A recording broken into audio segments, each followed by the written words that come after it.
Pero los motores eléctricos utilizan espirales o bobinados que llevan corriente, a la vez que imanes para producir movimiento giratorio.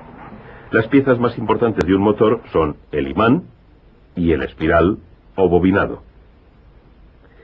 El imán suele tener forma de U. Uniendo los polos de esta manera se concentra el campo en el espacio que hay entre los dos. Cuando la corriente pasa por el espiral, este se convierte en electroimán. Si los polos norte y sur están junto a los mismos polos del imán, una fuerza los separa, volviendo el espiral hacia los polos opuestos del imán. Pero si se invierte la dirección de la corriente, cuando el espiral se desliza, es impulsado de nuevo. Esto ocurre porque al invertir la dirección de la corriente se invierten los polos del espiral. De nuevo, los polos iguales se repelen y mueven el espiral. Estos empujones se unen para formar un movimiento rotativo continuo mediante la continua inversión de la corriente en el espiral.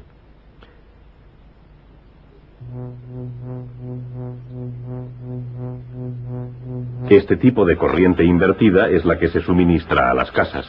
Se llama corriente alterna porque cambia constantemente de dirección, cerrando el ciclo cada 50 segundos.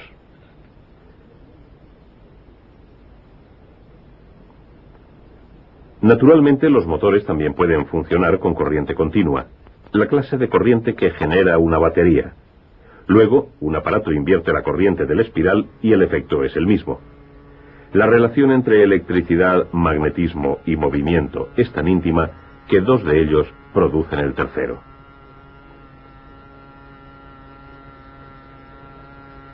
Por ejemplo, la potencia del agua que cae en una presa o la potencia del vapor de una planta eléctrica hacen girar un enorme imán mediante el espiral de un generador.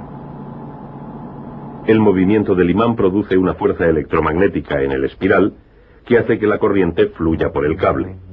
O sea, el movimiento y el magnetismo producen electricidad en el generador, mientras que la electricidad y el magnetismo producen el movimiento de un motor.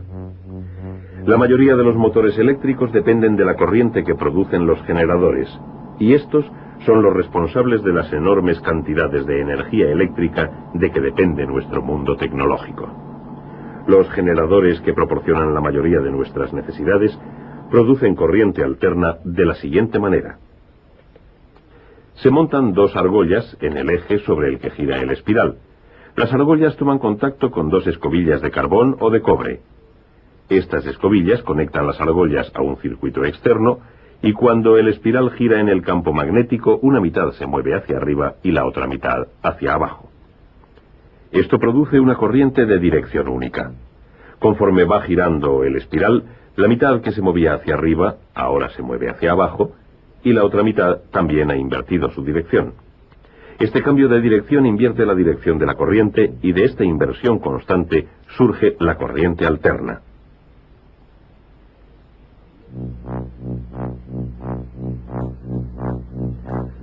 Los generadores pueden también producir corriente continua sustituyendo las argollas por un conmutador como el que se usa en los motores.